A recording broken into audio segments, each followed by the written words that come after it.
Okay, I need to address this character, and not just because this is Chibiusa, evil and grown up. Difficult history lesson here. For those of you who were not around to see the Deke version of Sailor Moon R, let me catch you up to speed. There was a big fat controversy involving this character's name. Now, in the original Japanese version, she was named Black Lady. And the reason why is because she is the lady of the Black Moon family, Queen of Nemesis. Okay? Now, when Deke got a hold of the anime, they had a problem with her character.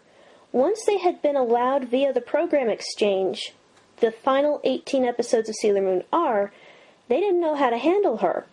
At the time, the manga had not really come out yet. There were only a few issues out on the shelves, and you really had to hunt for them. Tokyo Pop was not as big as it would be later. And they didn't know how to handle this name because Deke is a subsidiary of Disney, or at least they were. They're owned by the Cookie Jar now.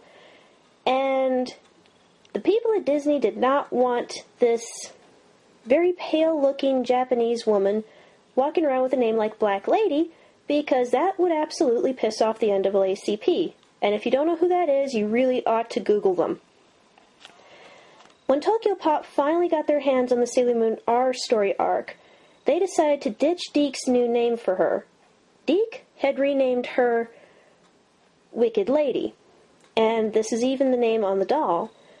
Some fan translations called her Dark Lady to get around this, but here, Tokyo Pop called her Black Lady, specifically because, well, she's wearing black and she's part of the Black Moon family. I think we've established this. Well, a lot of we Sailor Moon fans were really up in arms because we didn't know how Kodansha was going to handle this. I mean, it's a new world. We're certainly less tolerant now. Well, I'm happy to report nothing's changed. She's still the Queen of Nemesis, Black Lady. And there's plenty of new panels with her, too. Plenty of panels that have been redrawn, so you get a lot more detail. So if you're as big a fan of her as I am, this is going to be a real treat. Another thing I should point out before I continue, Sailor Moon number 5 is the first book without translation notes. And that's pretty interesting because there is a little honorific that I'm surprised nobody wanted to cover. In the original Kodansha print of the manga, this panel reads, "Your daughter, Small Lady Serenity." Well, when they did the reprint manga in Japan, and you will find this in the Japanese book as well as the English, her name is abbreviated. Usagi SL Serenity. And that's fine, it's the same name. I just thought that was kind of interesting. Another thing that has been left entirely alone, and I kind of wish that something had been written in its place, and this is one of the rare times you're going to hear me say that,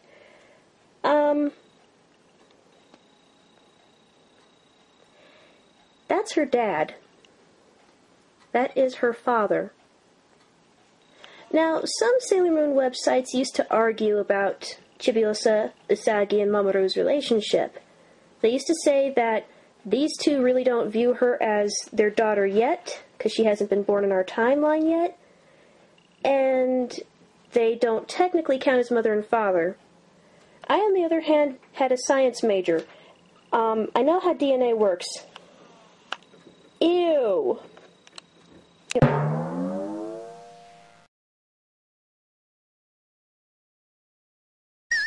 This is also the book where Chibiusa becomes Sailor Chibi Moon, and I want to point something out. When Tokyo Pop released the original version of the manga, it was drawn differently. Like here, it just looks like Chibiusa's head has been Xeroxed onto Black Lady's body. When they did the reprint in Japan, they added some digital effect and took out a lot of the body lines. I'm not sure why, but this is one of the rare times that anything has been censored. And again, this is in the Japanese print too. This is not new to the Kodansha print. I won't spoil how it happens, but this is the first manga in which a Sailor Senshi dies. And if you're a Sailor Pluto fan, well, you're going to hate this because it's Sailor Pluto. When Tokyo Pop handled it, They didn't really do very much with the printing. You just get this very dark ink blot. Kodansha corrects this, so you can see the tone in her face, and it's a very sad scene. And it's also the catalyst for why Black Lady becomes Chibiusa again. This is the pivotal scene where Chibiusa becomes Sailor Chibi-Moon. Her transformation from Black Lady to Sailor Chibi-Moon is all in one fell swoop, and it's drawn very nicely in the original, and better in the reprint. More detail, more effects. In both versions, Mamoru addresses his daughter's change. In the Tokyopop version it says, the birth of a new scout to take over as Sailor Moon. In the reprint it says, a new guardian to inherit the post of Sailor Moon was just born. And essentially that's what's happened. Each of the Sailor Senshi's daughters are supposed to be the new guardian for that planet. Like in this instance, Sailor Chibi-Moon is only Chibi because she's not done with her training yet. I mean, this is brand new. And she will one day take over as Sailor Moon. Something that people like to play with when it comes to the parallel Senshi as well. They have the same destiny, even Kurosagi.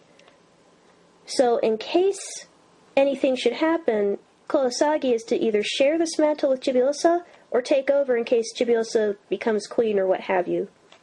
Believe it or not, Wise Man is actually the character benefiting the most from the reprint. This is the original Tokyo pop print of the book. And you can see how he's drawn here, and that will scare you no matter how old you are. Whereas in the Kodansha print, they've added some more digital tone. And you're going to find this all over the book. There are instances where Wise Man has almost a 3D effect. And it's actually pretty cool.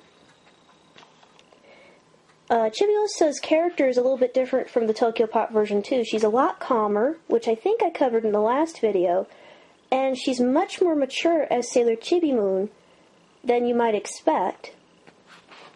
So if you are as big a Chibiusa fan as I am, you're definitely going to want to pick this up.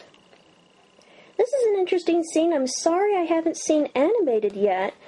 There's actually a scene where Neo Queen Serenity dubs new titles onto the Sailor Senshi.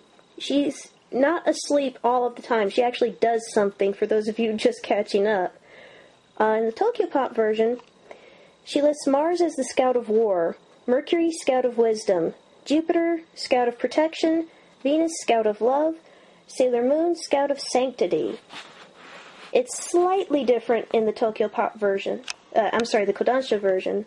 Mars, Guardian of War, Mercury, Guardian of Wisdom, Jupiter, Guardian of Protection, Venus, Guardian of Love, and then Sailor Moon, Guardian of Mystery.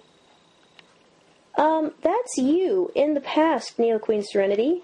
So you're mysterious to yourself? That's interesting. The original Tokyopop ending of Sailor Moon R bleeds into Sailor Moon S. So you kind of get two story arcs with Tokyopop Sailor Moon book number 7. But I'm going to use this just to give you a little tease for the next installment of the series.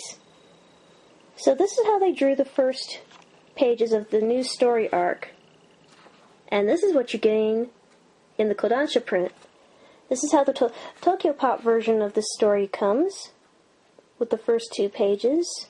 And you can see that there's a lot of talking going on, and a lot of space has been consolidated.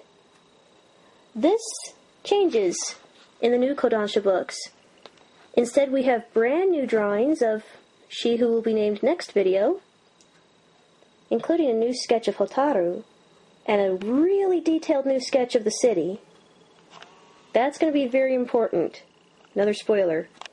The last 2 pages are very important because this is the first time you can see that Hotaru, Rei, and Mamoru all have psychic visions. This is not just something for Sailor Mars.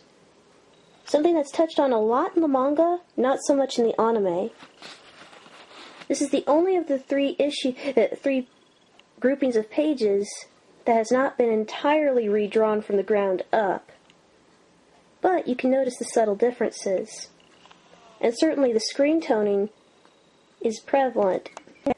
Links are at the bottom of the video if you want to purchase this copy and, of course, get a head start on the next book, Before I close this video off, I want to give you one more little treat. A very good Samaritan emailed and reminded me that when I did my review of Sailor Moon number 2, I somehow forgot the artwork. Well, this is an oversight, and I do apologize. So I just thought you'd like to see one little treat here. So of course we've got the opening cover, and keep in mind, with Kodansha books, the Japanese prints are usually more pale than the English. This is the English print, of course. And I wanted to talk a bit about this. You've probably seen an anime adaptation of this picture, one from the Super S season. This is, of course, Sailor Moon's first story arc. But this is the picture that I love the best. Here we see this first inner senshi with hair coloring that matches their own powers. And then we have Usagi with bright pink hair. And she looks like another familiar little character, one that I just don't shut up about, do I? My next review is going to be quite interesting.